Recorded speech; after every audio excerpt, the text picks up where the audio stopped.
Bueno, pues muy buenas tardes a todos y muchas gracias por asistir a la nueva sesión de nuestra aula de la ciencia y la tecnología, el ciclo Contribución de la geología a la solución de los problemas de la sociedad. Y hoy tenemos la idea, quizá la conferencia muy interesante, un tema que es la recuperación de los metales a partir de las aguas ácidas de minas. Son temas que son importantes más que nada porque quizá eso es un problema desde el punto de vista medioambiental, pero sobre todo lo que sí es verdad es que hay una serie de sustancias que aparecen allí que la persona que va a hablar, que es José Miguel Nieto Liñán, que es catedrático de cristalogiología de la Universidad de Huelva, ha sido capaz de diseñar hasta patentes en este sentido. Por lo tanto, yo creo que es un tema importante.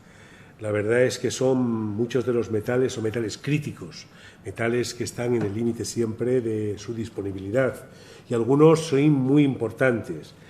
Está claro que junto con el escandio, litrio, muchos más, están las tierras raras. Las tierras raras son un grupo muy importante que son de base de las Green Technology, las tecnologías verdes. Y la verdad es que es cierto que ha habido momentos, y en este momento estamos en uno de ellos, donde peligra el suministro de estos elementos que se utilizan en muchos productos. Por ejemplo, los grandes imanes de mayor potencia son de tierras raras y es un tema muy importante, muy importante. Es más, la Unión Europea ha generado un programa, el ERECON, que más o menos lo que pretende es que la Unión Europea desarrolle tecnologías propias de recuperación de tierras raras con un efecto muy importante, porque realmente hay desabastecimiento de ellas y sobre todo problemas derivados de su falta. Y eso puede dar al traste con la industria, sobre todo la que más utilizamos, la industria electrónica y sus asociadas. Bueno, José Miguel es una persona que tiene un currículum muy potente. Tiene patentes de secuestro de CO2, de depuración de aguas contaminadas, de recuperación de tierras raras, como dije antes. Yo siempre me acuerdo de una historieta de un chino, Wang Xiang, que es el padre de las tierras raras chinas, que este hombre se marchó a la Universidad de Columbia y se dedicó a utilizar como subproducto de lo que habían hecho para concentrar el uranio, pues empezar a concentrar tierras raras. Y desarrolló un montón de patentes. Primero era una curiosidad, tenía saquitos de neodimio de alta pureza, pero resulta curiosamente el neodimio se empezó a utilizar en productos tecnológicos. En imanes. Y entonces, en imanes concretamente, exactamente. Y entonces resulta que se empezó a tener un valor añadido impresionante y de ahí sale. Cuando le decían, no, es que mire usted, la mina de Bayan Obo de los chinos, pues es la mina más grande que hay en el mundo y demás. Tanto así que Mountain Pass, que era la gran mina de tierras raras norteamericana, ha dejado de extraer, la han vuelto a abrir porque realmente. Y bueno, pues es un tema muy importante. Bueno, la verdad que hay por todos los sitios, ¿eh? La verdad que nosotros aquí en Magrera hemos encontrado monacitas con un montón de tierras raras, o sea, es decir, que no es una cosa tan de cerio lantano, con un poquito de plata, curiosamente tienen. Ya sabes de sobra que la mineralogía tiene siempre estas sorpresas, ¿no? Y la verdad es que una cosa, en lateritas aparecen. Yo que hice un estudio de las bauxitas de España, busqué tierras raras y hay tierras raras, y además permite, es como una especie de huella, fingerprint, la huella digital, que permite compararlas con mucha precisión y saber además cuál era el origen. Se conserva muy bien. Bueno, y este tipo de cuestiones. La verdad que a mí me parece que es un tema importante. Ya digo, el ERECON es una especie, digamos, de proyecto europeo que es desde la recuperación a partir de basuras electrónicas, cosa que es muy importante y es un tema que está preocupando porque las tierras raras se pensaba que eran inocuos, pero ahora no son inocuos para la salud. Y entonces, pues todo eso es un tema que a mí me parece muy importante. Por eso la conferencia de hoy me parece muy importante. ¿Y quién lo va a presentar? Pues el profesor Delgado Marchal, Pepe Delgado, un buen amigo y compañero del área de geodinámica externa, que siempre está trabajando en temas de respuesta sísmica de las estructuras geológicas, pertenece a todos los grupos que hay en esta línea y yo creo que es profesor de Geología Aplicada de Ingeniería. Es una persona que es un buen tecnólogo y un gran científico. Entonces, una cosa, la verdad es que es el que va a presentarlo, es el que lo ha propuesto y como nosotros hacemos siempre, el que propone, pues lo presenta. Pues nada, Pepe, ahí tienes tú presentado y os dejo a vosotros, yo me siento ya ahí para ver lo que dice. Muchas gracias. Bueno, como ya ha explicado Salvador, pues nos acompaña José Miguel Nieto. Tengo la alegría de juntarme con él después de casi 30 años. Estudiamos juntos en Granada, pero al acabar la carrera, pues cada uno tomó una ruta diferente y no nos habíamos vuelto a encontrar nunca antes. Como ha dicho Salvador, pues ha sido una persona que, bueno, tiene un currículum extraordinario. Acabó el doctorado en Granada. Una vez acabado ese doctorado, recibió un premio extraordinario por el doctorado y por la titulación, por el expediente académico. Hizo una postdoctoral en Alemania, financiada primero por el Ministerio, posteriormente por la propia Unión Europea, una beca Marie Curie. Y posteriormente, a finales de los 90, fue cuando recaló ya en la Universidad de Huelva, donde ha hecho todo el recorrido de, digamos, lo que es la carrera docente universitaria. Actualmente es el director del grupo de Geoquímica y Mineralogía Ambiental y, bueno, ha dirigido múltiples tesis en la temática justamente del problema de las aguas ácidas en relación con la minería de la faja pirítica que existe, pues, en todo lo que es el suroeste de la península. Entonces, no me voy a entretener más porque creo que lo interesante no es lo que yo cuente, sino lo que diga aquí el conferenciante. José Miguel, cuando quieras. Espero que se me escuche así, sí, ¿no? Sí, pero si coges el... Puedo pasarlo, pero no... No, es que para que le funcione el pasador... Sí, no pensaba pasarlo a mano, pero bueno, puedo intentar así. ¿Pero se me escucha bien? De pie, quieres por coger el micrófono, puedes hacerlo. Sí, yo prefiero de pie. Yo, sí. Están viendo en streaming. Sentado no me... Ayer 160 personas en streaming. Bueno, pues entonces, así con el micrófono. Bueno, en primer lugar... Mira, es una cosa verdecilla. Sí. Bien, en primer lugar, obviamente, agradecer a Pepe, que me llamó el primero, a la Universidad de Alicante, al aula de Ciencia y Tecnología, por la invitación, porque efectivamente yo estuve una vez aquí hace muchísimos años, creo que coincidimos en aquel momento con mis alumnos que íbamos de campamento y es la única vez que había estado en la Universidad de Alicante. Con lo cual, además tenía amigos, no solo Pepe, Jesús Caracuel también era muy amigo mío y me hacía ilusión venir, en definitiva. Bien, una vez esto voy a empezar con la charla. En realidad, cuando había muchas cosas potenciales de las que se podía hablar en esta charla, pero me centré fundamentalmente en el... algo pasó aquí. En el título del ciclo de conferencias, en contribuciones de la geología a la solución de los problemas, solución de problemas en la sociedad. Entonces decidí orientar la charla buscando un problema real que tenemos, ya no solo el desabastecimiento de materias primas, que es un problema, sino el impacto ambiental que genera la sobreexplotación que como consecuencia de eso estamos generando. ¿Cuál era el origen de ese problema? ¿Qué posibles soluciones a día de hoy, desde el punto de vista técnico, tenemos para al final acabar, pues, cómo solventar esa necesidad creciente que tenemos de materias primas con no generar un problema?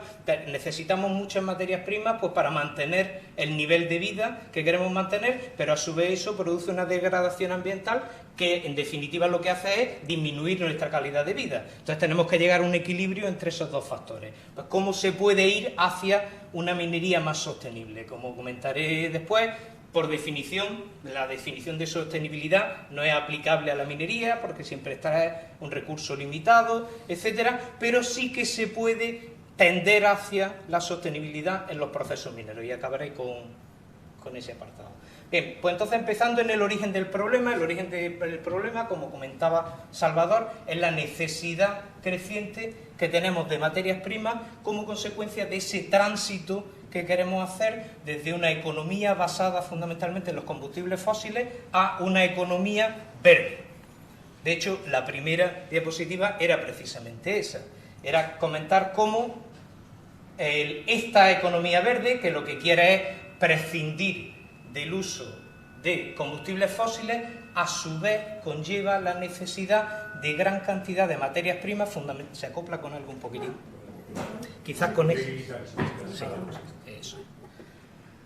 Para el desarrollo de esa energía limpia, renovable, etcétera, en realidad necesitamos un montón de materias primas que son finitas y que tenemos que extraer. Entonces, pues bueno, aquí es un resumen de lo que haría falta para ese tránsito a una economía más sostenible, a una economía verde, tanto desde el punto de vista de instalación de hardware, distribución de energía, almacenamiento de energía e incluso motores eléctricos. Pues son básicamente metales, necesitamos gran cantidad de metales, y había marcado en todos los casos el cobre es uno de los metales estrella.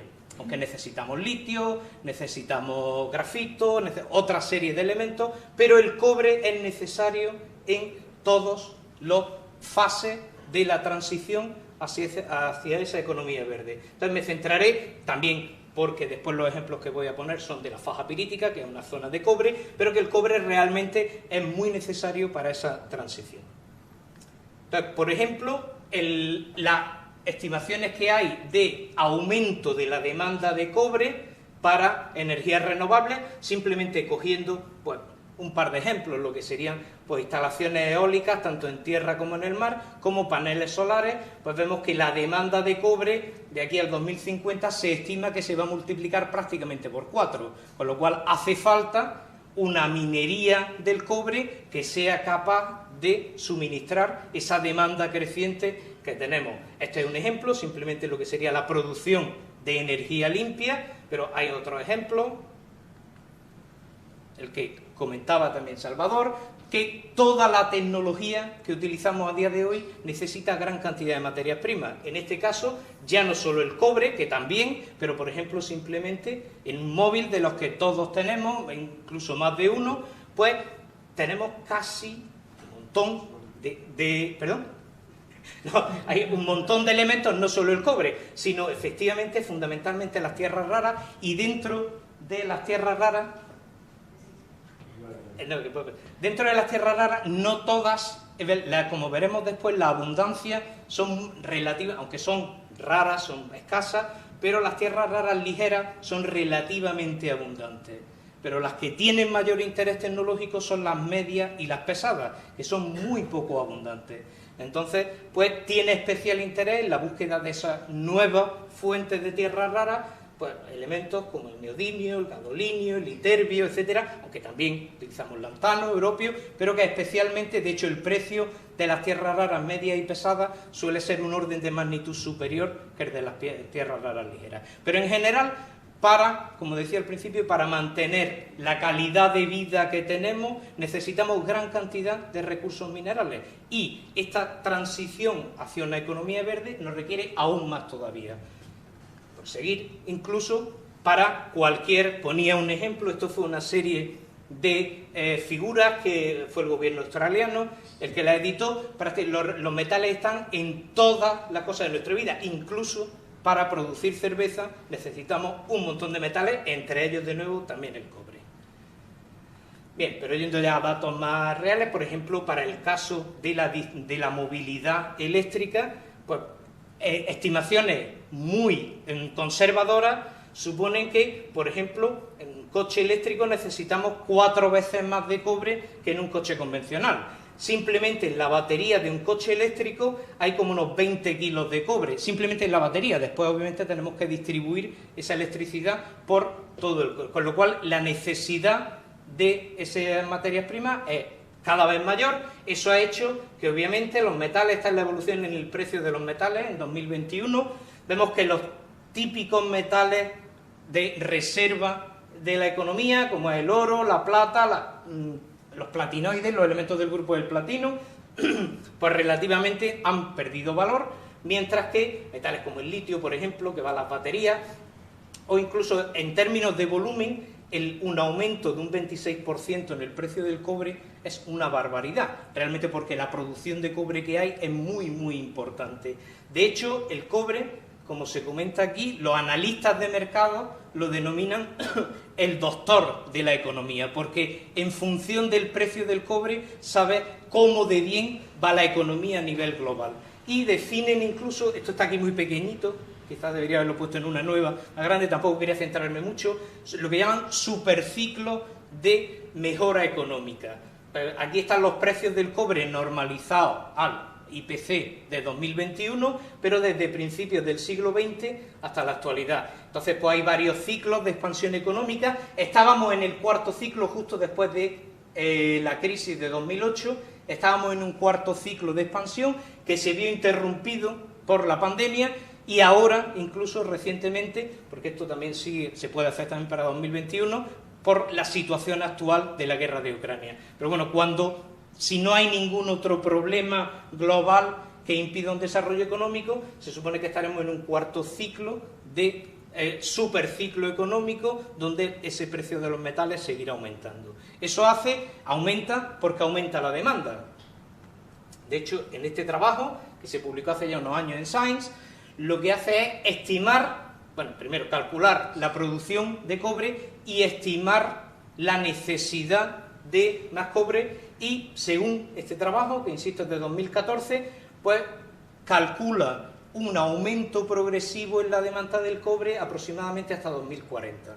A partir de ahí habría una disminución, pero no por una disminución en la demanda, sino porque se supone que ya no quedarían más recursos. En realidad, esta es la historia que se planteó el Club de Roma en los años 70, sobre los límites del crecimiento, y que, bueno, entre otras cosas, pues por ejemplo, esto es un libro de geología económica relativamente reciente, donde habla del enigma de los recursos minerales. Ese enigma es tan simple como que en todas estas predicciones los recursos y reservas que se consideran son los que las compañías tienen en ese momento, que nunca suelen ser a más de 10 años vista, simplemente porque la exploración minera es quizás la parte más costosa del proceso minero. Entonces pues una compañía busca recursos a 10 años vista. Cuando empieza a consumir esos recursos, sigue explorando, porque si se dedicara a invertir todo el dinero en explorar, no generaba. Entonces tiene que ir generando cash para poder ir explorando. Entonces, en realidad, esta proyección de que habrá una disminución de la demanda por no haber recursos a partir de 2040 pasará como, esto en el Club de Roma lo hizo para el petróleo,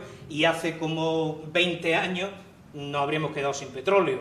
En realidad sigue. En fin, en definitiva, que la demanda sigue y sigue aumentando, sobre todo en el caso de los recursos minerales, metálicos fundamentalmente, teniendo en cuenta qué es lo que estamos explotando.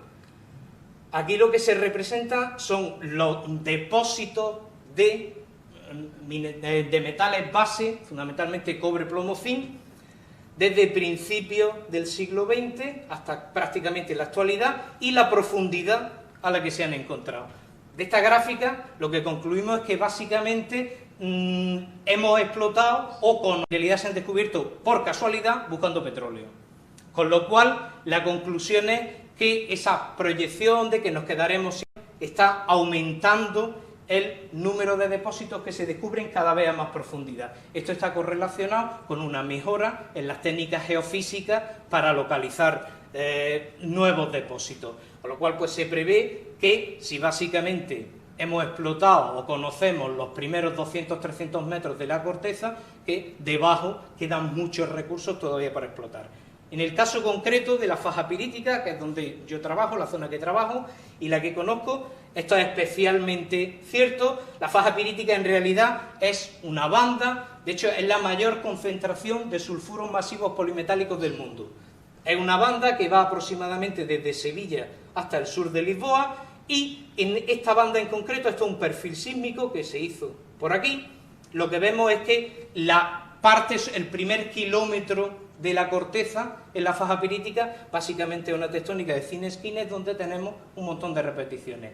Además, tenemos este cuerpo, lo que está aquí en gris, que sería el grupo Cool, que lo que hace es tapar, porque, perdón, no lo había dicho, los depósitos minerales, los depósitos de cobre fundamentalmente, cobre plomo zinc, en la faja pirítica, están en estos materiales de color rojo, que sería el complejo vulcano-sedimentario. De hecho, la mayoría de los depósitos, simplemente porque el río Guadiana, que es la frontera, coincide con una falla, que lo que hizo fue levantar la parte española. Aquí aflora mucho más las unidades inferiores, que es el grupo PQ y el complejo vulcano-sedimentario, mientras que en la parte portuguesa el complejo vulcano-sedimentario y el grupo PQ prácticamente afloran en anticlinales, hay unos pliegues muy apretados, entonces los núcleos de esos anticlinales que suben hacia arriba es donde se han descubierto depósitos como el de Neves Corvo, que está por aquí, y el de Ayustrel, que está por aquí.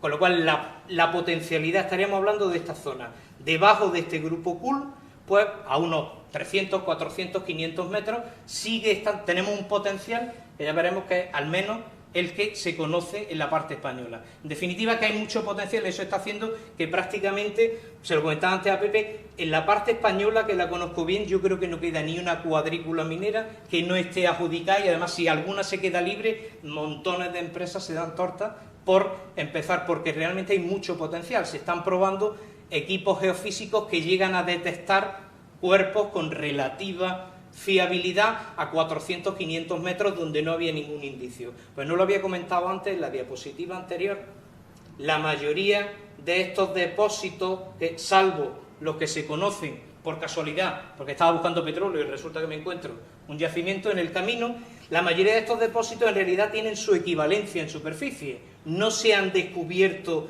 a esta profundidad. El caso, por ejemplo, de la mina de Aguas Teñidas en Huelva, es una de las minas que se está explotando. En la mina de Aguas Teñidas existía ya, se explotó ya en época prerromana, al menos desde hace unos 2.500, 3.000 años, había un pequeño afloramiento en superficie que ya se explotó. Después la mina se puso en funcionamiento a mediados de los años 90, cerró porque no tenía empresa, fue con la crisis de finales de los 90, empezó de nuevo, pues, 2012, 2013, si no recuerdo, está trabajando con un depósito que ya estaba en superficie, pero empezaron a explotar a 500 metros de profundidad.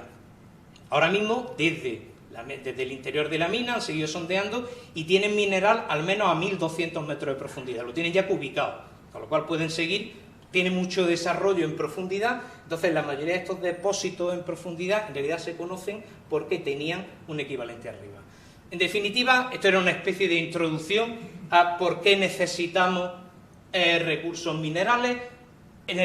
Si queremos mantener, insisto, el nivel de vida en el que nos hemos acomodado, instalado, necesitamos muchos recursos minerales. Si además queremos pasar de una economía o un modelo de energía basado en los hidrocarburos, los combustibles fósiles en general, a una economía verde, vamos a necesitar más aún, sobre todo de determinados elementos, entre ellos el cobre, y eso hace que tenga que aumentar muchísimo el número de explotaciones mineras.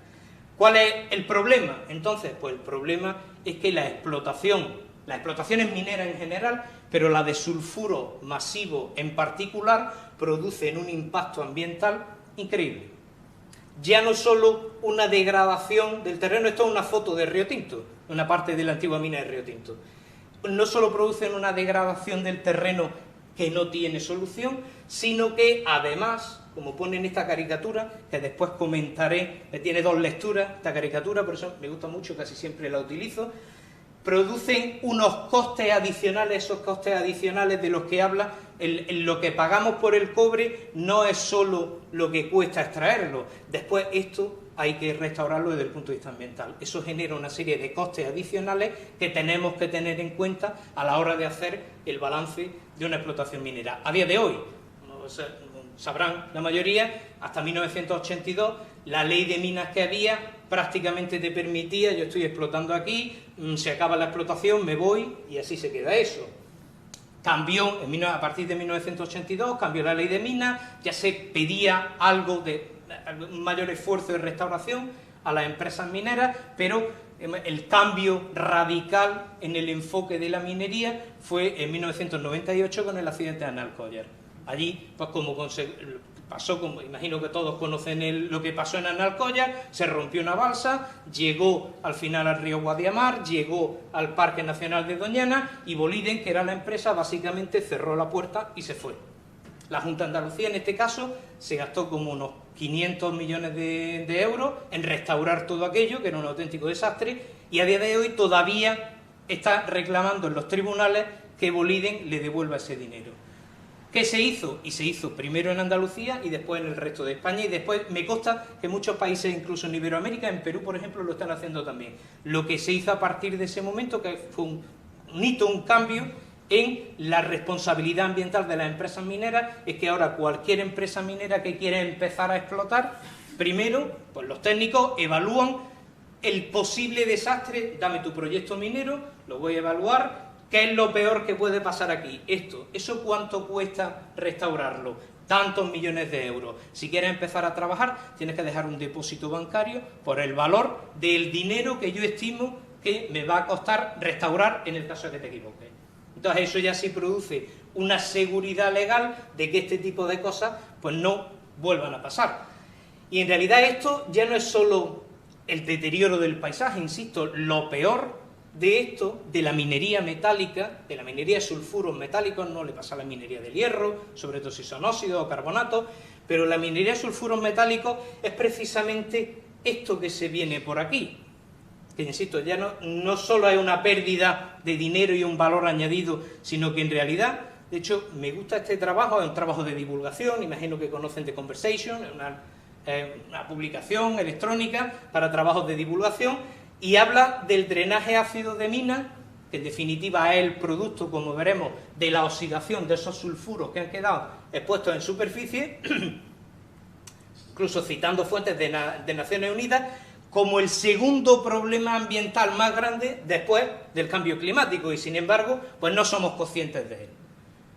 Esto, a su vez, pues nos plantea si vamos a pasar de una economía basada en combustibles fósiles porque estamos creando un problema ambiental muy importante que es el cambio climático, vamos a una economía verde donde tenemos que extraer muchos metales y resulta que lo que vamos a incrementar el segundo problema ambiental después del primero. Entonces, en realidad plantea, en fin, un dilema que obviamente hay que intentar ver cómo hacer compatible esa transición a una economía verde con una disminución importante del impacto que produce. Que, insisto, es muy importante. Después enseñaré algunos datos para el caso de la faja pirítica, pero ese impacto es muy importante. Bien, aterrizando un poquitín, esto era una introducción general a la necesidad que realmente tenemos de extraer más recursos y los problemas que eso puede generar. Por dar algunos datos de la faja pirítica, decía que es una franja que va desde Sevilla hasta el sur de Lisboa. Las reservas originales, insisto, los primeros 200-300 metros, que es lo que se conoce, son 1.900 millones de toneladas, lo cual es una barbaridad. Quiere decir que en los 300 metros siguientes, como mínimo, habrá un 50%, si no más, pero como mínimo habrá un 50%. El potencial es muy grande, insisto, eso hace que muchas empresas estén explotando aquí. En los últimos 150 años, porque aunque la minería en la faja pirítica empezó en el tercer milenio, antes de nuestra era, y lo tenemos constatado perfectamente, incluso hemos calculado el impacto ambiental asociado a esa minería de hace 5.000 años, pero después ha tenido periodos de inactividad. En el primer milenio, con los fenicios, también tuvo una actividad importante, fundamentalmente en la época romana, es donde tuvo una mayor, por lo menos la más reciente, y que en muchos casos borró la anterior. Después tuvo una actividad muy moderada y empezó a tener una gran actividad a mediados del siglo XIX. A mediados del siglo XIX, cuando aterrizan en la zona empresas fundamentalmente, primero francesas, después británicas, donde le interesaba no solo el cobre, sino también el azufre. El azufre, la mayoría de estos depósitos son fundamentalmente piritas. La cantidad de calcopirita, galena, esfalerita, que es lo que ahora tiene valor, pues en el mejor de los casos es un 4 o 5%. Pero bueno, un sulfuro masivo es básicamente pirita. En el siglo XIX la pirita era la materia prima para la fabricación del ácido sulfúrico, con lo cual también se explotaron muchas minas, no solo por el contenido metálico, sino simplemente por extraer la pirita. Bien, como consecuencia de esos últimos 150 años, básicamente, de historia minera de la zona, al menos hay 86 explotaciones mineras que están abandonadas Eso ha supuesto del orden de 5.000 hectáreas ocupadas por residuos de infraestructuras mineras y que tengamos más o menos ubicados del orden de 200 millones de metros cúbicos de residuos que están produciendo acidez, ricos en sulfuro que están produciendo acidez. Muy simple, ¿cuál es el problema? Porque imagino además que muchos de ustedes ya lo conocerán. El problema es que los sulfuros, que son minerales, la pirita, insisto, para estudiar este problema casi que nos basta con estudiar la pirita porque, insisto, es el 95 o más % de lo que se pone en superficie. Pues la pirita, que es muy estable, como cualquier otro sulfuro metálico, es muy estable en condiciones reductoras, cuando llega a la superficie, en presencia de oxígeno y agua, sufre un proceso de disolución oxidativa, se disuelve literalmente y genera una solución que es rica en ferroso, en sulfato, el sulfuro se oxida a sulfato y que genera acidez. A su vez, este hierro 2, si el ambiente sigue siendo oxidante, pues se oxida a hierro 3. Este proceso, que en el laboratorio en condiciones abióticas es relativamente lento, en condiciones naturales hay un montón de microorganismos que catalizan esta reacción porque obtienen energía de catalizar, que viven a expensas, se alimentan de hierro 2. Son capaces de sintetizar carbono orgánico a partir de CO2 atmosférico, en vez de con la energía de la fotosíntesis, como hacen las plantas, catalizando esta reacción. Con lo cual aumentan, la velocidad de reacción aumenta 6 órdenes de magnitud. Es 1 millón de veces más rápida en condiciones naturales con estos microorganismos. Y a su vez el hierro 3 es un agente, si el pH se mantiene por debajo de 3,2, 3, el hierro 3 es estable en solución y es un agente oxidante con mayor capacidad, es más rápida. La oxidación del hierro 3, del sulfuro, es más rápida que la del oxígeno. El resultado final es una solución que es rica en hierro, no solo en hierro, sino que, como decía, un 95 o más % es pirita. Pero también tenemos calcopirita, galena, esfalerita, otros sulfuros. Con lo cual es una solución que tiene hierro, tiene cobre, zinc, cadmio, etcétera, plomo, tiene metales base, además de hierro y aluminio, que viene de la interacción con las rocas de caja, en sulfato y extremadamente ácida, que es lo que se denomina como drenaje ácido de mina. Este hierro 3, decía, la solubilidad del hierro 3 depende, entre otras cosas, del pH, de forma que a un pH inferior a 3 claramente es soluble. Cuando el pH sube por encima de 3, 3,5, precipita. La precipitación del hidróxido férrico también genera protones, con lo cual esta acidez lo que hace, esta reacción es una reacción tampón. Lo que hace es, si tengo un drenaje de los que enseñaba antes, que tiene un montón de estos rojos, que tiene un montón de hierro 3. Si le empiezo a añadir un agente alcalino o intento diluirlo, sube el pH. Pero al subir el pH, precipita el hierro. Al precipitar el hierro, libera protones, con lo cual lo vuelve a bajar. Tengo que añadir gran cantidad de alcalinidad para precipitar todo el hierro, neutralizar todos esos protones que se generan como consecuencia de la hidrólisis del hierro 3, y entonces puedo empezar a subir el pH. Esto, de hecho, comentaba este concepto, es una anécdota, pero porque después es importante, aparece en una gráfica. Esto es lo que se llama la acidez neta, que en el caso del drenaje ácido es un concepto que es importante de entender. La acidez protónica es la que yo mido en el agua con mi pHímetro, y me da un pH de 3. Pero en realidad la acidez neta de ese agua depende del contenido que tenga en hierro 3 y en aluminio 3.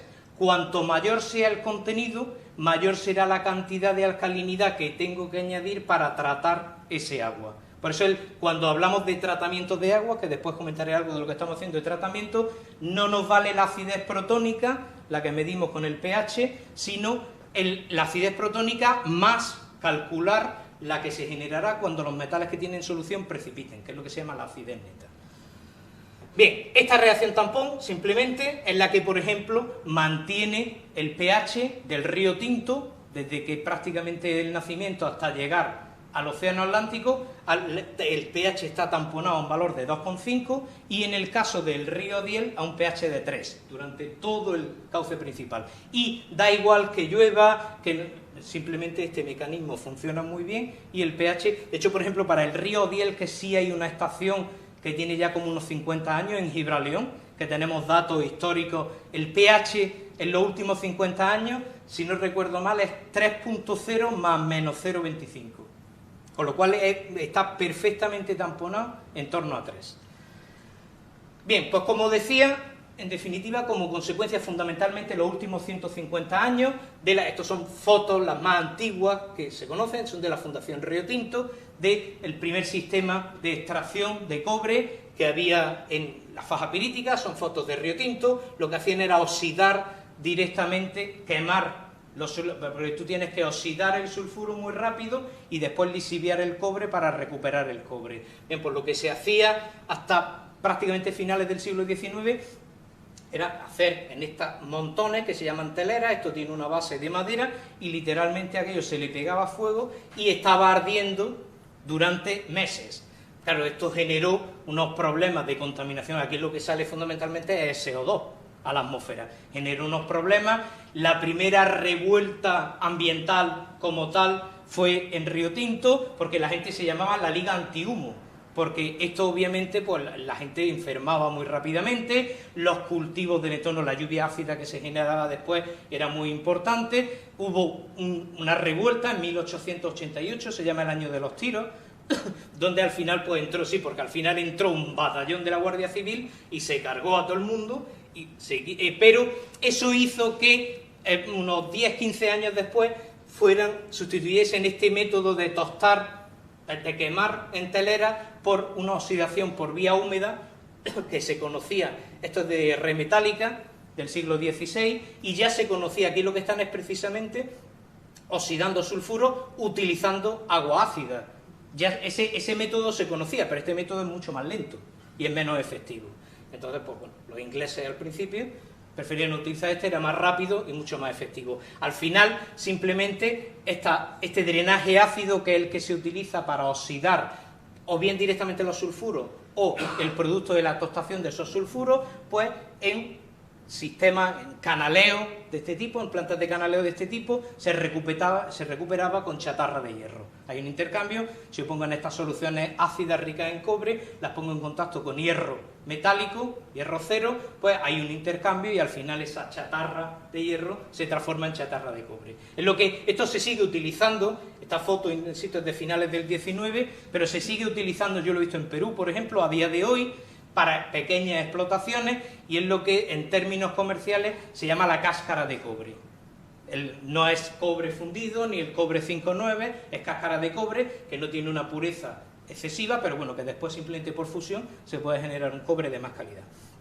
Bien, como consecuencia de esta larga actividad minera, insisto, pero fundamentalmente de los últimos 150 años, pues en este caso en concreto, en la faja pirítica, ha quedado una gran cantidad, como decía al principio, dando algunos datos, de escombreras, galerías, cortas, en las que estamos exponiendo sulfuro en contacto con oxígeno y con agua. Esa exposición, como decía, pues lo que genera una lisiviación, este es el caso, por ejemplo, de la escombrera de Peña de Hierro, y el producto de esa oxidación es este agua, que es de color rojizo, si el pH es inferior a 3, que es lo que se llama el drenaje ácido de mina. Este drenaje ácido de mina, como decía, el impacto que genera no es local en el entorno de la mina. Esto es un mapa de la red hidrográfica del río Diel y del río Tinto, y podemos ver que prácticamente pues, todo el cauce principal, en el caso del río Tinto es muy singular, porque toda la contaminación la recibe aquí en cabecera. Después no hay minas agua abajo, con lo cual todos estos arroyos que confluyen con el río Tinto son arroyos de agua limpia, que de hecho en muchos de ellos, como se observa aquí, lo que se hace es embalsar el agua antes de que llegue al río, porque en el momento en el que llega al río, se jodió. Entonces se embalsa y se puede utilizar para algún tipo de actividad. Es en el caso del río Tinto, donde toda la actividad minera se concentra entre los municipios de Río Tinto y Nerva. En el caso del río Diel es distinto, hay muchas explotaciones mineras, todos estos numeritos son explotaciones mineras que generan una contaminación importante, y si os fijáis, por ejemplo, en cabecera, pues estamos hablando que el contenido en hierro en solución es del orden o mayor de 1 gramo por litro, que es una barbaridad. 1 gramo por litro de hierro en agua es una auténtica barbaridad. Bien, pues todo esto, al final, llega al estuario, que tiene un estuario común, los ríos Tinto y Odiel, y de ahí pasa al Golfo de Cádiz. Por poner, por ejemplo, esta foto es justo de un tramo por aquí. Este es el río Tinto en su tramo medio, y es de color rojo tinto, porque tiene gran cantidad de hierro 3 en solución.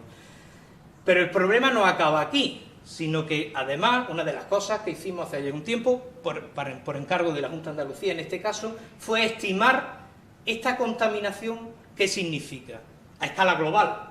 Bueno, pues lo que hicimos fue calcular el aporte. De hecho, esto se hizo durante 10 años, incluyendo automuestreadores, porque al ser un clima mediterráneo, en algunos casos gran parte del caudal pasa por el río en 1 o 2 semanas cuando viene una tormenta grande. Cuando viene una tormenta tú no te puedes ir rápidamente al campo a medir caudal, porque igual la tormenta cae a las 3 de la mañana en Nerva. Entonces lo que hicimos fue instalar en distintos puntos del río automuestreadores que se programaban simplemente cuando hay un aumento de pluviometría, lo primero que se dispara en el agua es la conductividad eléctrica. Se empiezan a disolver sulfatos de los que hay y se dispara. Entonces los programaba para que cuando la conductividad suba de un valor empiecen a tomar una muestra cada media hora o cada hora en función de lo que estima que puede durar el evento de tormenta. En definitiva, que estos datos de aquí no es un muestreo puntual, son 10 años de muestreo, de una monitorización de toda la cuenca, y al final, como teníamos concentración, teníamos caudal, lo que hicimos fue calcular la carga de metales que estaban llegando al estuario. Esa carga de metales la comparamos con estimaciones. Esta, por ejemplo, es de la Enciclopedia de Geoquímica, donde hay una estimación del total de metales que transportan todos los ríos del planeta a todos los océanos del planeta. Cuando comparamos el aporte de estos dos ríos, que obviamente en un mapa del planeta no se pueden ni pintar, pues son tan pequeñitos, pues resulta que, por ejemplo, aproximadamente el 3% del cobre y el 15% del zinc que llega a los océanos del planeta viene simplemente de estos dos pequeños ríos. Luego, el impacto, en este caso, de la minería en la faja pirítica no es local, no es regional, sino que en realidad es a escala global. Tiene un impacto porque esto genera una pluma, estos son datos de un crucero oceanográfico donde iba midiendo, en este caso, zinc, y son datos, se genera una pluma que viene paralela y con el Atlantic Inflow entra incluso en el Mediterráneo. Con lo cual, el impacto de esta actividad obviamente es muy importante incluso a escala global. Y ese es el problema que tenemos, ese era el problema que quería plantear. Queremos movernos hacia una economía verde, para eso necesitamos metales, entre ellos el cobre, de hecho es uno de los que más necesitamos, volumétricamente. Tierras raras necesitamos escandio, pero en términos volumétricos el cobre lo necesitamos mucho. Pero el cobre, extraer cobre, que viene de sulfuros masivos polimetálicos, significa esto, que este impacto que estamos generando pues va a ser mucho mayor. Entonces es uno de los problemas que tenemos que plantearnos si queremos esa transición hacia una economía verde.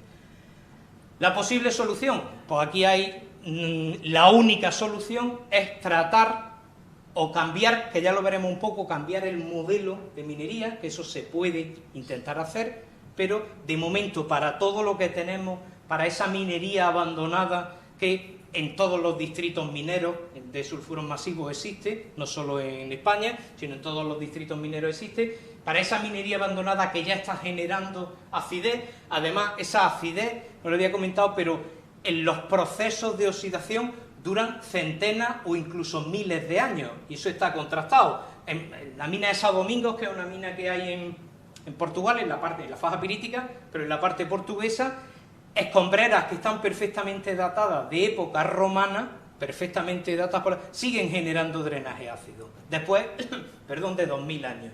Con lo cual, la longevidad de estos procesos es muy importante. No es algo que, bueno, durante 15, 20 años tengo el problema, después se soluciona. Son procesos a muy largo plazo. Entonces tenemos básicamente dos opciones, fundamentalmente para la minería huérfana, que denominamos, la que ya no está asociada a una explotación activa. Es el tratamiento. Y ese tratamiento hay dos opciones, o bien un tratamiento activo, que se llama, o un tratamiento pasivo. Tratamiento activo es simplemente añadir, oxidar, porque lo que quiero es tener todo el hierro en forma de hierro 3, añadir alcalinidad, hasta un pH de 6, 6 y pico, precipito hierro, aluminio, coprecipito con ese hierro los divalentes que tenga el agua y después pues ese agua, esto es lo que hacen las compañías mineras actuales. Esto es una planta de tratamiento activo y ahora mismo pues de las compañías mineras que están operando, extrayendo en Huelva, como es la mina de Aguas Teñidas, la de Río Tinto, todas tienen su planta de tratamiento. Pero el problema que tiene esto, pensando en una zona y fundamentalmente en minería abandonada, donde no tengo una empresa detrás que está extrayendo cobre, que está generando un beneficio y que simplemente pues el coste de este tratamiento es uno de los costes de producción en general. El problema que tiene el tratamiento activo, aquí se representa, lo que se quería representar es una gráfica de coste acumulado frente al tiempo. En un diagrama de coste acumulado frente al tiempo, por cada metro cúbico de agua que trato, tengo un coste. Y sería simplemente, esto sería el punto inicial, sería el coste de construcción, lo que se llama el CAPEX. Y esto serían los OPEX. Simplemente el coste de construcción, construir la planta, me cuesta tanto. Y a partir de ahí, por cada metro cúbico de agua que trato, pues tiene un coste. Dependiendo del tipo de agua, pues la pendiente de esa recta será mayor o menor. Pero el coste acumulado frente al tiempo es de este tipo. Si esto lo extrapolo a la actividad, el periodo normal de actividad de una empresa minera, que son 15, 20, 25 años, pues bueno, no hay mucho problema. Si lo extrapolo a una mina ya abandonada, si yo tengo que estar tratando los drenajes ácidos que se generan los próximos 300 años, pues obviamente esto se me va a un coste que no es funcionar para una administración que al final es la responsable civil subsidiaria de una vez que se fue la mina de arreglar aquello. Entonces la otra opción no es tan fantástica como esta, porque obviamente en un tratamiento activo yo lo monitorizo todo. Pues que me viene un agua con más hierro 3, pues tengo que añadir más hidróxido cálcico. Pues puedo monitorizar el proceso y lo voy ajustando. Es fantástico, pero es muy caro. Vamos, de hecho, el coste por metro cúbico, en el mejor de los casos, son como unos 2-3 euros. De tratamiento por metro cúbico de agua. Ese es coste real a día de hoy. Bueno, quizás a día de hoy han subido las materias primas, probablemente sea un poquito más. La otra opción es lo que se llama un tratamiento pasivo. ¿En qué consiste un tratamiento pasivo? Un tratamiento pasivo se inspiran de hecho en procesos naturales y es utilizar fuentes de energía y procesos para retirar esa contaminación que estén naturalmente disponibles. Entonces, tradicionalmente, pues por ejemplo, los humedales son, un humedal de forma natural, si recibe drenaje ácido, tiene capacidad tiene mecanismos, fundamentalmente en la parte donde hay una deficiencia de oxígeno, proceso de sulfato-reducción, y lo que hago es darle la vuelta a la reacción de oxidación de la pirita. A partir del hierro 3 lo paso a hierro 2, el sulfato, hay bacterias que se encargan también de eso, y las que no hay que pagarle, lo hacen gratis, entonces el sulfato lo paso a sulfuro y la solubilidad de los sulfuros metálicos es muy baja, con lo cual automáticamente si tengo en una solución sulfuro y metal, precipita un sulfuro metálico. Y con eso, y además esa precipitación del sulfuro metálico, la transformación de sulfato a sulfuro genera OHs, con lo cual también no solo retiro los metales, sino que también neutralizo la acidez. Básicamente en eso se inspiran inicialmente los tratamientos pasivos, en utilizar fuentes de energía naturales para hacer este mismo proceso, probablemente no tan preciso como el activo, pero funciona. De hecho, estos tratamientos, en un tratamiento pasivo, también tengo un coste de construcción inicial, pues en este caso el de construir un par de humedales y al final aquí una trampa caliza o algo así, pero a partir de ahí el coste de funcionamiento es cero, el costo acumulado frente al tiempo es cero. Solamente tiene lo que se denomina un mantenimiento infrecuente, pues porque llega un momento en el que este humedal a lo mejor se colmata y tengo que quitarlo y poner uno nuevo. O esta caliza que hay aquí, es un drenaje óxido-calizo, se llama ese, pues se acaba disolviendo y tengo que poner nueva caliza. Eso es lo que se llama el mantenimiento infrecuente. Pero claramente para un proceso que se puede alargar mucho en el tiempo, la única opción viable, insisto, si no hay una empresa minera detrás que está extrayendo, generando beneficios y se puede permitir tratamiento activo, la única opción es un tratamiento pasivo. Estos tratamientos pasivos se desarrollaron fundamentalmente, se empezaron a desarrollar en los años 80 y fundamentalmente se desarrollaron en minería del carbón. En la minería del carbón también el carbón se deposita en condiciones reductoras, con lo cual suele tener pirita como accesorio. Esa pirita la flotan, se flota el carbón para separar la pirita antes de poder vender el carbón, sobre todo a partir de los años 50, y genera una serie de escombreras que también tienen carbón y pirita. Bien, ese drenaje ácido, por ejemplo, en la cuenca carbonífera de Pensilvania hay un montón de sitios donde se está generando drenaje ácido por esta pirita. La característica que tiene ese drenaje ácido es que los pH son similares a los que puedes tener en un depósito asociado a las escombreras de un depósito de sulfuros masivos, un pH entre 2,7 y 3,2. Pero la acidez neta es muy inferior, porque el contenido en ese drenaje ácido de la minería del carbón, el contenido en hierro 3 en solución rara vez supera los 10 ppm, mientras que, como hemos visto, en la minería de sulfuro supera en muchos casos el gramo por litro. ¿Qué pasa? Que esto de aquí, que es una típica, que de hecho está inspirado en una planta real, de tratamiento pasivo de un drenaje ácido, donde primero le doy algo de alcalinidad al agua, después lo hago pasar por un sistema donde con esa alcalinidad ya favorezco el desarrollo de bacterias sulfato-reductoras, y lo que hago es, por el mecanismo que he explicado antes, retirar sulfuro, después lo dejo aquí para que se equilibre y lo vuelvo a pasar por un sistema. Esto sería un tratamiento pasivo convencional. De hecho, este wetland aeróbico era una foto de las que mostraba antes. Esto está en la Selva Negra. De hecho, en este caso está asociado a una mina de uranio, pero que también tiene a los depósitos de una mina de uranio, pero que también tiene muy poca pirita. ¿Qué problema tiene esto si intentamos extrapolarlo a una mina de sulfuros masivos? Pues básicamente el que decía, que las cargas metálicas son 1, 2 o 3 órdenes de magnitud por encima de lo que estos humedales. De hecho, estos humedales, en el mejor de los casos, están diseñados para retirar entre 2-3 miligramos por litro de hierro. Con lo cual, si tengo un agua que tiene 1, 2, 3, pues al final me sale un agua limpia. Si tengo un agua que tiene 800, porque me salga al final 797, casi que me da igual. Entonces el problema es que cuando la acidez neta es muy alta, esto directamente, los poros, el hierro empieza a precipitar aquí y esto me dura una semana.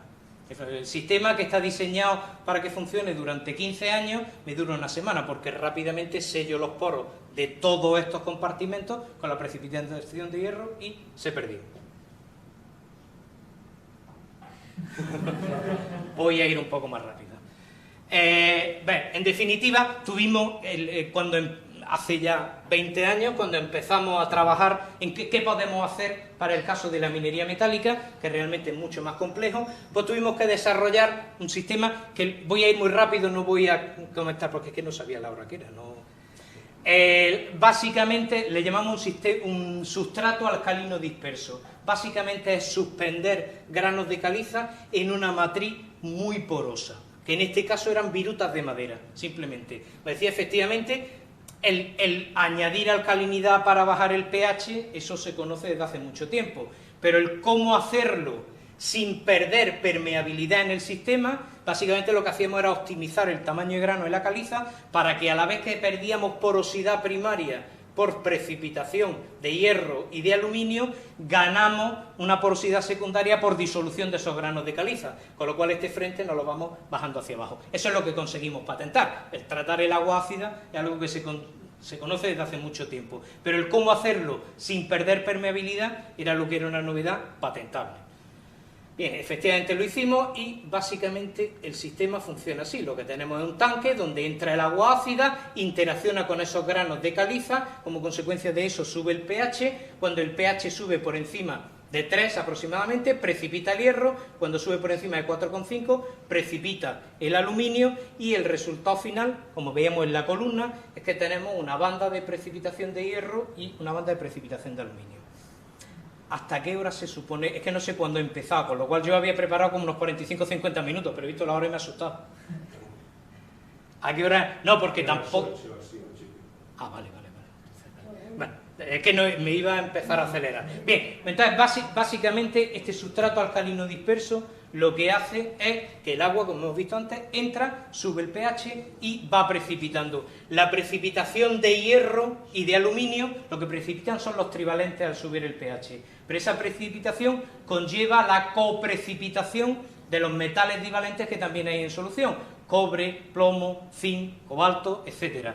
Con lo cual, en un agua ácida estándar, donde el contenido en hierro y en aluminio es un orden de magnitud mayor que el contenido en metales divalentes, simplemente con subir el pH 6 tengo solucionado el problema. Bueno, pues empezamos, una vez que teníamos claro el sistema en laboratorio, lo patentamos y tal, pues entonces empezamos a hacer pruebas piloto. La primera fue en Mina Esperanza, que esto es un esquema, ahora enseñaré una foto del sitio, es un esquema de Mina Esperanza. Básicamente lo que hacemos es una piscina donde el agua entra por arriba, baja por este sustrato alcalino disperso, sube el pH y al final aquí se recoge y sale un agua con un pH por encima de 6 y todos los metales se quedan aquí dentro. Como decía, esto era una novedad con respecto a todos los sistemas de tratamiento pasivo previos que había. Aquí hacemos una comparación de distintos sistemas de tratamiento pasivo, anoxic wetland, vertical flow wetland, etcétera, distintos tipos de tratamientos pasivos de los que ahora llamamos convencionales, y en términos de acidez neta, esa que decía que es la que mido más la que se generará cuando los metales que hay en solución precipiten, simplemente lo que tenemos, lo que conocemos de la cuenca del Odiel, pues casi un orden de magnitud por encima de lo que se estaba tratando en sistemas convencionales, con lo cual, de hecho, estos sistemas convencionales que se probaron en los años 90 no funcionó ninguno. Pero es que además el sistema que desarrollamos en términos de eliminación de acidez, que es lo mismo que eliminación de metales del agua, pues lo mismo, estamos un orden de magnitud por encima de todos los sistemas convencionales, con lo cual al final resultó un sistema que en muy poco espacio tenemos. De hecho, a día de hoy sigue siendo el sistema pasivo que retira mayor cantidad de metales por metro cuadrado de superficie de tratamiento, muy eficaz y especialmente indicado para esta agua ácida en minería metálica que tienen una carga en solución metálica muy alta. Bien, esto iré rápido, simplemente al final, después de hacer varias experiencias piloto en el campo, pues construimos varias plantas a escala real. Ahora mismo tenemos dos. Esta primera, que es Mina Esperanza, de hecho esto es un piloto, que lo que hicimos fue utilizar un ensayo que hizo la Junta de Andalucía en los años 90, que duró 2 meses, porque era un tratamiento de estos clásicos. Pues aquí es donde la diapositiva anterior fue los ensayos que hicimos aquí, y después pues hicimos una planta. Básicamente estas plantas se ve mejor, lo comento ahora, en la siguiente que hicimos.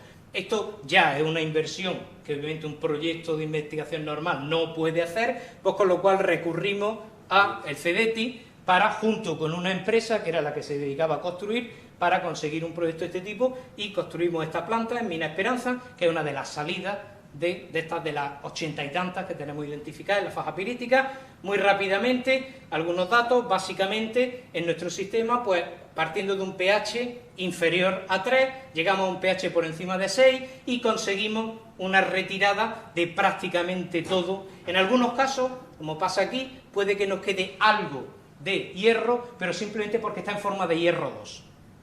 Ya tenemos otra forma de solucionarlo, porque mientras que el agua pasa por el tanque, se reduce una parte y el hierro 2 no precipita hasta un pH mucho más alcalino. Pero bueno, en definitiva, conseguimos una buena recuperación, y al final lo que tenemos, partiendo de un agua que es netamente ácida, pasamos a un agua alcalina, que no solo ya no tiene contaminación, sino que además tiene la capacidad de neutralizar eventualmente otros vertidos que se encuentren más adelante.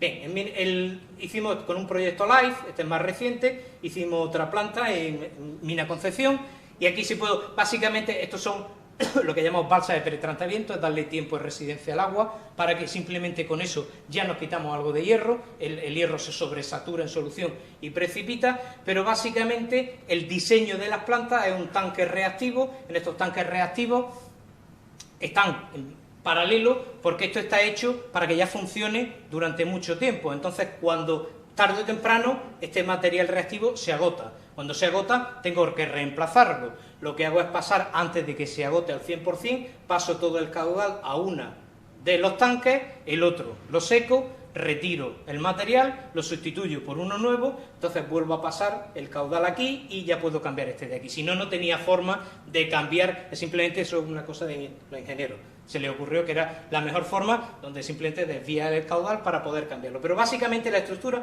es un tanque reactivo donde se le da alcalinidad al agua y parte de los metales se quedan dentro, y después un decantador, porque algunos hay que dejarle un poquitín de tiempo de residencia para que acaben precipitando. Y esto, como era un proyecto de investigación, pues teníamos otro tanque para probar otras cosas y un tercer tanque para probar otras cosas. Aquí, por ejemplo, pues probamos cómo retirar también todos los sulfatos, pero básicamente, insisto, el esquema es una balsa de pretratamiento que llamamos, que es simplemente acumular el agua. Esto tiene 20-30 centímetros de profundidad, para darle un poco de tiempo de residencia, un tanque reactivo y un decantador.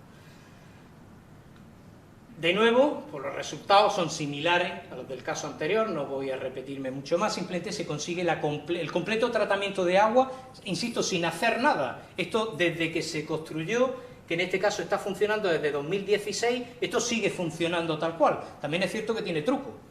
El truco tiene que, por ejemplo, aquí se ve muy bien, desde julio hasta octubre no tiene agua, porque muchos de estos caudales son estacionales.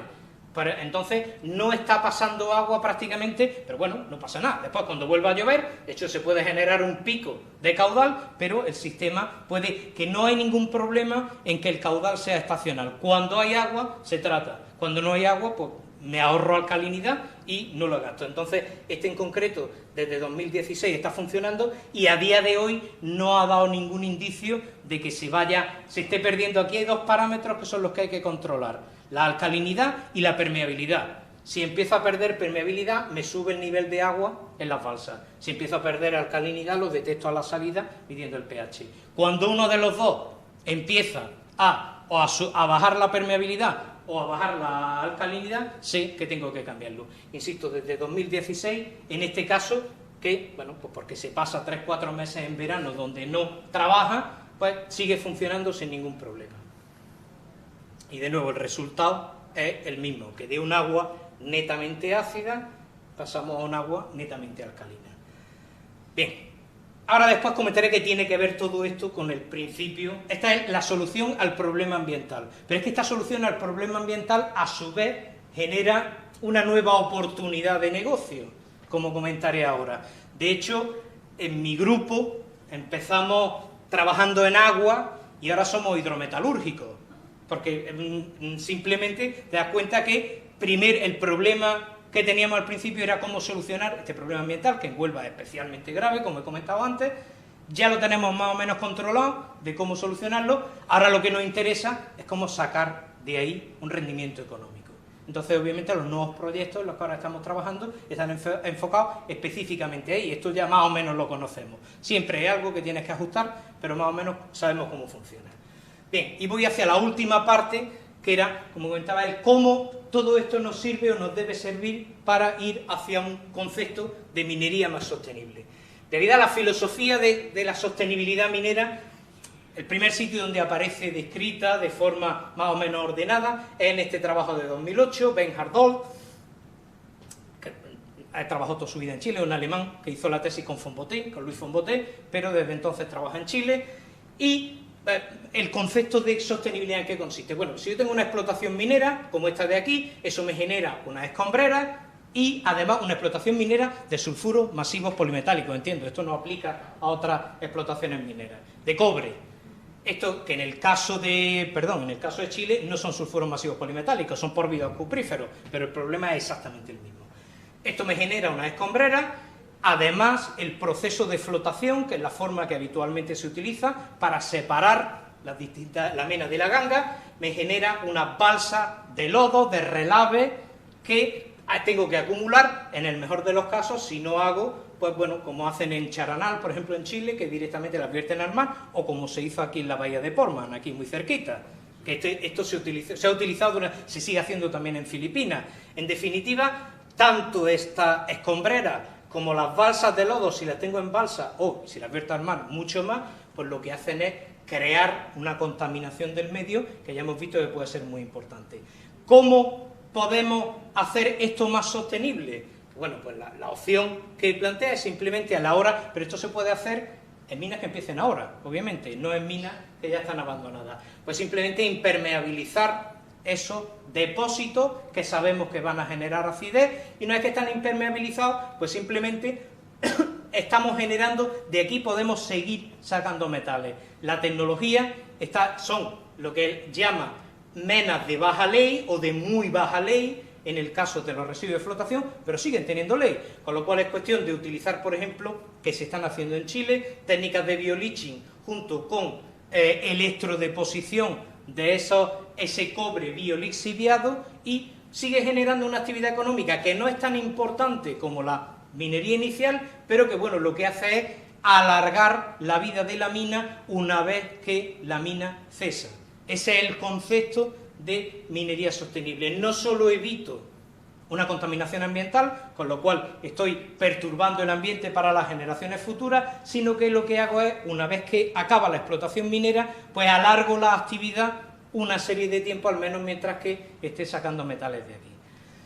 ¿Cómo eso aplica a nuestro caso en concreto y por dónde qué es lo que podemos hacer, por ejemplo, en el caso de la faja pirítica? Este es un caso real, estos son datos reales, en este caso de la mina de Monterromero. Fijaros que es una mina un poco especial, porque en este agua ácida, que tiene un pH de 2,7, el contenido en zinc es casi el doble que el hierro. Eso no es habitual. Normalmente hierro y aluminio son un orden de magnitud, la concentración suele ser un orden de magnitud mayor que la de metales divalentes. En este caso, lo que hay es una mineralización de falerita, fundamentalmente. Entonces, hay valores de zinc que son muy, muy altos. Entonces, eso hizo que tuvimos que desarrollar otro concepto de sustrato alcalino disperso, pero en vez de utilizar carbonato cálcico, como en este de aquí, lo que utilizamos fue magnesia cáustica, magnesitas de Navarra, nos servía el rechazo de magnesitas de Navarra, lo utilizamos en el tratamiento, con eso subimos el pH a 9, 9 con algo, precipitamos los divalentes, con lo cual lo que hacemos es concatenar lo que llamamos un DAS calizo con un DAS magnésico, y el resultado final de un agua como esta, que tiene una concentración bastante importante, fundamentalmente en cadmio, que es extremadamente tóxico, en arsénico, el resultado final es un agua con un pH de 8 y donde todos estos metales están por debajo del límite de detección. Hasta ahí, como digo, solucionamos el problema ambiental. ¿Dónde viene la parte en la que ahora estamos trabajando? Lo comento ahora, pero en realidad este enfoque de reciclar residuos mineros para generar nuevo beneficio económico no solo se hace, como Dahl describía en su trabajo, a partir de los drenajes ácidos. De hecho, se ha aplicado con mucho éxito, y quizás el caso de más éxito en Europa lo tenemos en Orense, en la mina de Penouta. La mina de Penouta era una de tantas minas de estaño y wolframio, de hecho la explotó Rumasa. Empezó Hierro de Bilbao, pero después fue Rumasa, entre el año 71 y el 86. Era una mina de casiterita, xelita y algo de wolframita, que en el año 86 se quedó sin recurso mineral y la mina cerró. Se quedó una mina, en este caso la contaminación no era muy grande, pero bueno, tenía ahí un recurso que ya no le podía sacar más valor. ¿Qué pasa? Que obviamente en los años 70, en los años 80, el interés era el estaño y el wolframio.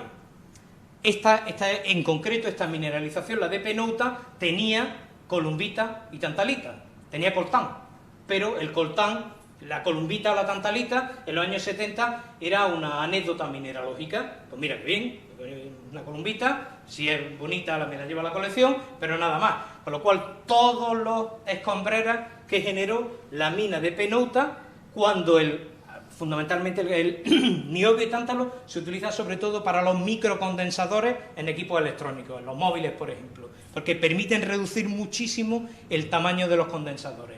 Entonces, cuando empezó a tener mucho interés el coltán, pues a alguien se le ocurrió echarle un vistazo a los residuos que habían dejado esta mina. Bueno, pues de hecho, en 2018 empezó de nuevo la explotación, explotando exclusivamente lo fácil, que eran los residuos que ya tenía triturados, machacados y acumulados, con lo cual fuera una cosa súper rápida, pero es que a día de hoy, estas noticias de junio de este año, ya no solo están yendo a la mineralización primaria, por niobio y tántalo, sino que de paso, pues también, digamos que ha cambiado el objetivo. Originalmente era una mina de estaño, y lo que no era estaño y wolframio iba a la escombrera, ahora es una mina de niobio y tántalo, y como subproductos recuperan estaño. De hecho, están empezando la recuperación también de estaño. Es otro ejemplo más. Esto se está utilizando en Europa, hay muchísimos proyectos. De momento, que yo sepa, este es el único funcionando, que empezó en 2018, además funcionando con mucho éxito, porque niobio y tántalo tienen mucho valor. Pero hay muchísimos proyectos de reevaluación de escombreras. Sin ir más lejos, directamente en Río Tinto, estos son las balsas, esta es lo que se llama la balsa del Gosan, del Cobre y Aguzadera. Estos son balsas de lodo de residuos de la flotación histórica de la mina de Río Tinto, y estas balsas del Gosan son también de lodo, pero en este caso del residuo de la cianuración, porque lo que se hacía en los Gosan, que es la parte de oxidación de arriba, cuando un sulfuro sale a la superficie, están enriquecidos en oro. Esto fue una mina de oro en los años 80, era el principal productor de oro de España. Pues entonces todos esos Gosan, que por cianuración se sacaba el oro, al final iban pues también a una balsa de lodo, es la que se llama el Gosan. Mire, esta balsa de Gosan son 63 millones de toneladas que están acumuladas en un sitio que todos sabemos que las balsas tienen la estabilidad que tienen, y ante un evento sísmico pues no sabemos qué puede pasar. Bueno, pues ahora mismo hay una empresa, que es Atilium, donde lo que está es evaluando. Tienen de hecho un proceso patentado, lo patentaron para laterita, para extraer de residuos de red mud y de residuos de laterita, extraer el níquel, pero lo están probando ahora con el oro y otros metales, cobre y otros metales de estas balsas de Gosan. Quiero decir que esto de momento es un proyecto, pero un proyecto en el que al menos 10-15 millones de euros han invertido ya, que no es una idea de alguien, sino que tiene un sentido. Esto se está haciendo en toda Europa, realmente se está haciendo en toda Europa, incluso no solo para residuos mineros, sino incluso para residuos industriales. Esto es un trabajo que acabamos de publicar, de hecho mi grupo está trabajando también en esto, y es que identificamos, en un proyecto europeo estamos trabajando en esto, identificamos que hay, como consecuencia de eso de que comentaba al principio, del tránsito de una economía basada en hidrocarburos o en combustibles fósiles a una economía verde, generamos un problema, y es que la desulfurización de los combustibles fósiles previo a su utilización es una fuente de yeso muy importante. De hecho, aquí esta era la oferta y la demanda, la producción y la demanda en Europa en 2020. Toda esta parte de aquí, en gris oscuro, ese yeso proviene de la desulfurización de combustibles fósiles. Si nos cambiamos hacia esa economía más verde, obviamente simplemente en una estimación a 10 años, la más conservativa, que quiere decir manteniendo la demanda y manteniendo la producción de yeso a partir de extracción directa, pero si disminuye el uso de combustibles fósiles, disminuye el yeso que viene de la desulfurización de esos combustibles fósiles y nos genera una demanda importante de yeso que no podemos cubrir. Una de las opciones, hay un residuo que se llama fosfoyeso, que para el que no lo conozca, esto es un residuo simplemente de la producción de ácido fosfórico. El ácido fosfórico lo necesitamos básicamente para la fabricación de fertilizantes. Si queremos mantener una agricultura intensiva, tenemos que añadir fertilizantes al suelo. Uno de ellos es el fosfato, y proviene de la producción de ácido fosfórico. El ácido fosfórico es hacer reaccionar una fosforita, la roca, una fosforita, con ácido sulfúrico. Genera ácido fosfórico y el residuo es un yeso que sigue teniendo grupo fosfato en posiciones equivalentes a los grupos sulfatos. Eso es lo que se llama un fosfoyeso. Que es un residuo que en el caso de Huelva, pues por ejemplo, ocupa 100 hectáreas y está a 500 metros de la ciudad de Huelva, tal cual no se puede utilizar, pero utilizando esta filosofía de tiene tierras raras también, le voy a sacar las tierras raras, en el proceso de sacar las tierras raras genero un yeso limpio, y ese yeso limpio me sirve para la demanda que veo que voy a generar como consecuencia de este cambio de energía. Luego, realmente, este cambio de modelo energético plantea problemas, pero también plantea muchas oportunidades, porque eso hace que un proceso como este pues, pueda ser rentable. En definitiva, esta filosofía, insisto, se está aplicando no solo mucho para residuos mineros, pero también para algunos residuos industriales que potencialmente pues, pueden tener una demanda. Bien, volviendo a las aguas ácidas y volviendo al coste económico que realmente tiene, uno de los ejercicios académicos que hicimos fue decir, bueno, si conocemos muy bien la cuenca del Odiel, dejamos el Tinto aparte, conocemos muy bien la cuenca del Odiel, tenemos datos de caudal y de concentración durante un periodo muy grande. ¿Por qué no calculamos qué cantidad, cuánto valen los metales esos que estamos tirando al océano Atlántico? Bien, pues cogimos en este caso 108 vertidos que habíamos estado monitorizando durante una serie de años, le aplicamos un factor de corrección, lo que sería el yield del proceso, la recuperación. En este caso lo utilizamos porque ya hay una mina en Montana, en Butte, en Montana, que está recuperando zinc de su agua ácida. Entonces vimos cuál era el yield del proceso y aproximadamente recupera del orden de un 30%.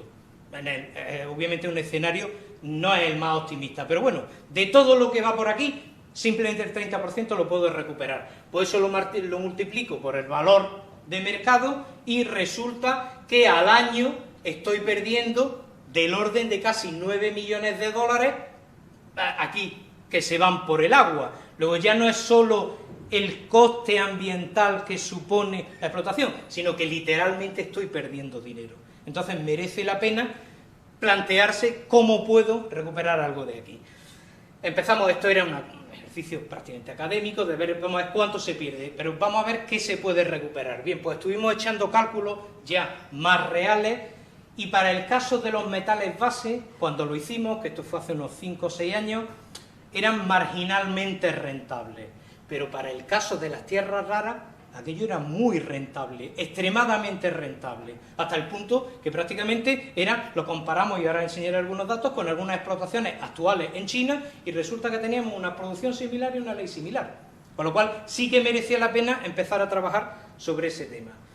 Bien, partiendo de aquí, que como decía, pues en nuestro sistema de tratamiento, pues en distintas partes vamos reteniendo distintos metales.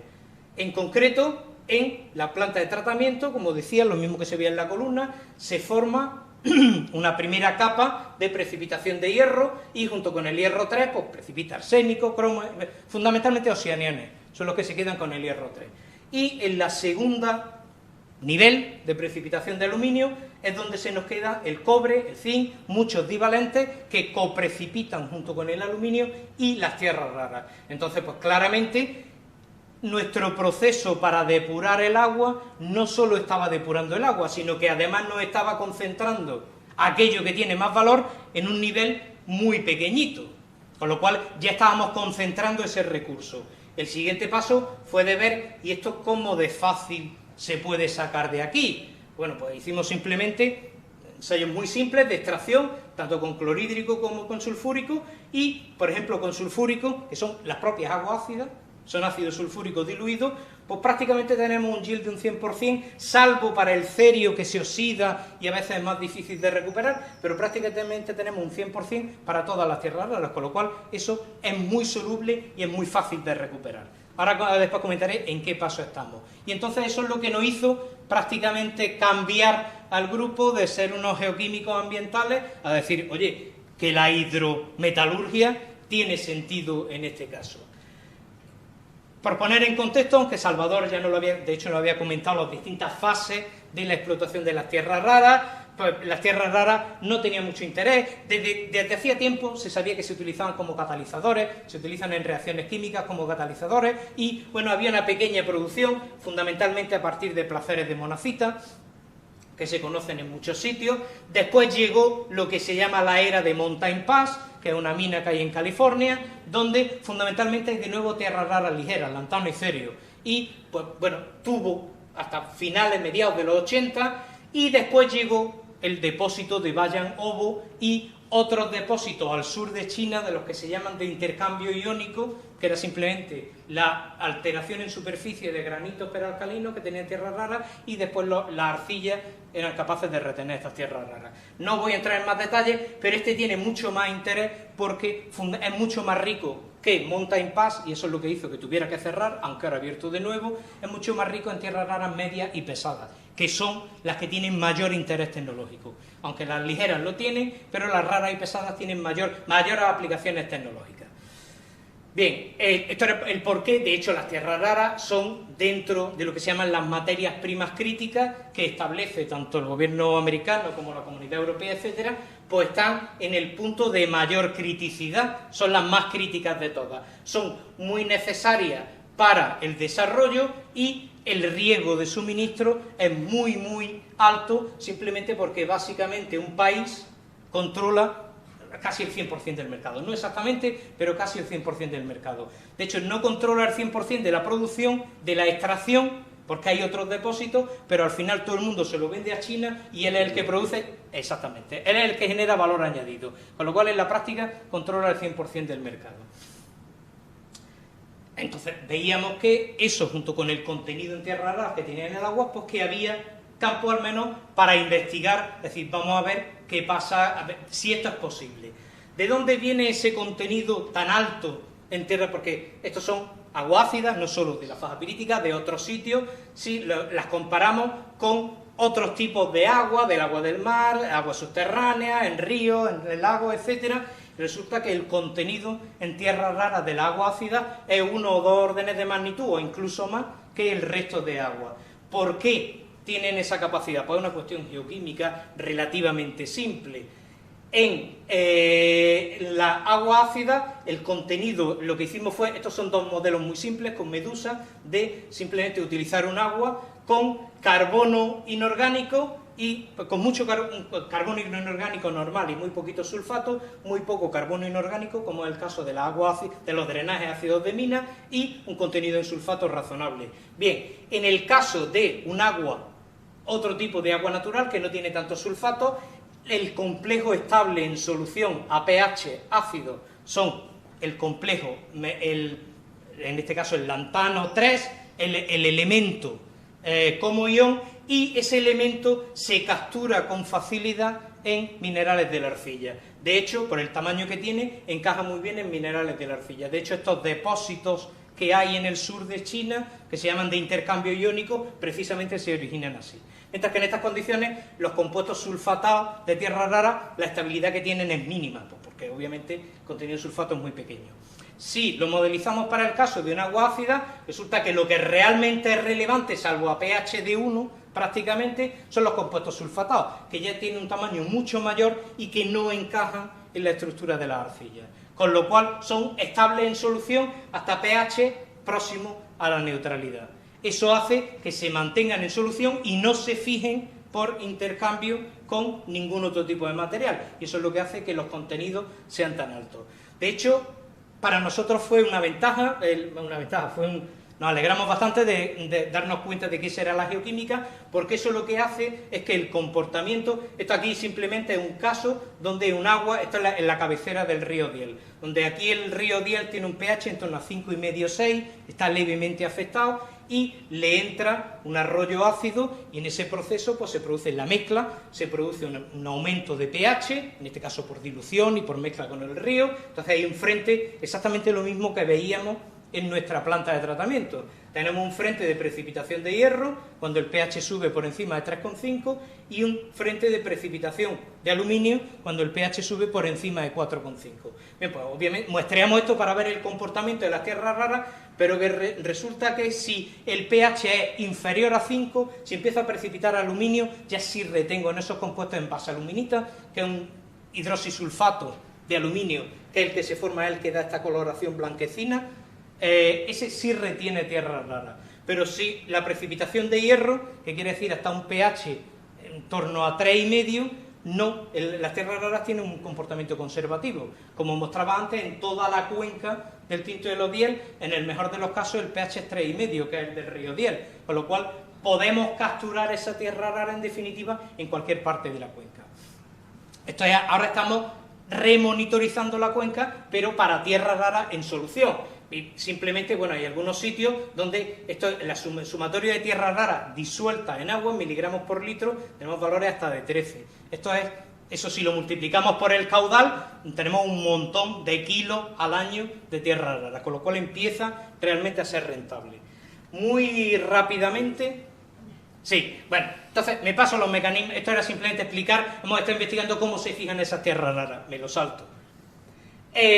Como decía, lo hemos comparado con otros depósitos y la ley y el volumen es comparable a estos depósitos de absorción, con lo cual estamos hablando de algo que es realmente rentable. Y simplemente lo dejo aquí, aunque tenía alguna más, donde al final lo que hicimos fue calcular, bien, de aquellos arroyos que conozco que tienen pues un contenido razonable en tierras raras, voy a calcular cuál sería mi producción. Pues puedo producir del orden de 11 quinotoneladas al año de base aluminita con sistemas de tratamiento, con 40 plantas DAS, esos son unas 21 toneladas al año de óxidos de tierras raras con una ley del 0,2. Con lo cual, esto ya es un depósito rentable, pero además, como decía, la longevidad de estos procesos son cientos o miles de años. Perdón. Con lo cual, prácticamente, lo que estoy generando con esto de aquí es un recurso renovable de tierras raras. Y lo dejamos aquí. Tenía algo más del cobre, pero...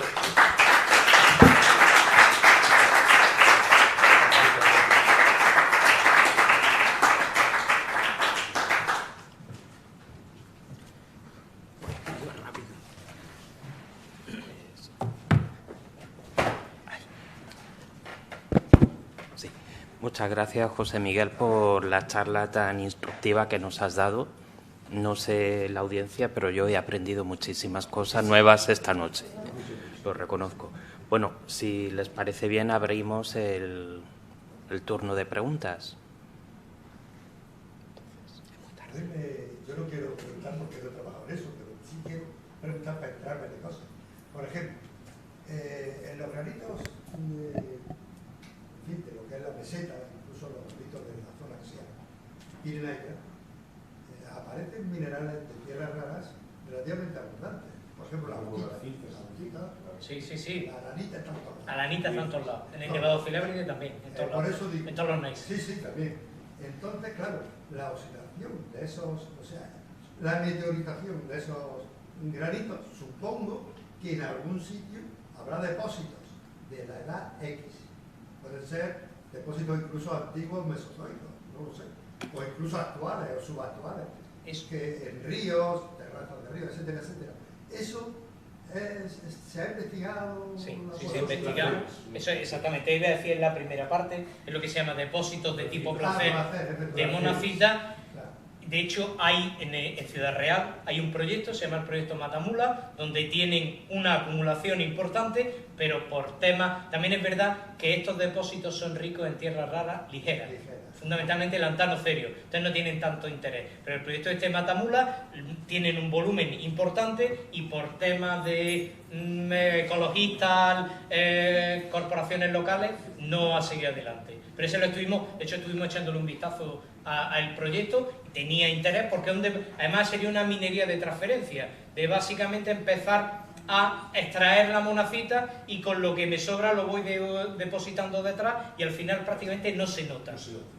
Es lo que se llama una minería de transferencia y sería fácil, pero en cualquier caso... Medioambientalmente lo ven muy mal, pero no es justo, ¿no? Sí, pero en cualquier caso, como decía, es que como iba tan rápido no lo había comentado, esto es muy relevante. El precio de algunas medias y de las pesadas es casi un orden de magnitud en comparación. Esto sería el precio del metal y del óxido. Era el antanocerio, praseodimio y neodimio, el precio que tiene en comparación pues, con termio, con lutecio, con europio. Entonces, lo que realmente es rentable son, obviamente, las ligeras también, pero lo que es especialmente rentable son las medias y las pesadas. Y hablando de depósitos que tienen metal, por ejemplo, la formación alámbar. Bueno, eso es lo que tiene oro. Claro. Tiene oro. Alguien creo que quería explotar aquello. Bueno, los romanos ya lo hicieron. Sí. Lo que pasa es que allí necesita un doble proceso de concentración sedimentaria. Entonces, cuando el río Darro te retrabaja la formación alhambra, es cuando tienes placeres de oro.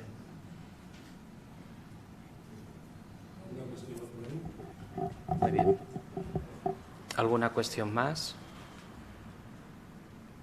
¿Nada más? Pues nada, dar las gracias a José Miguel.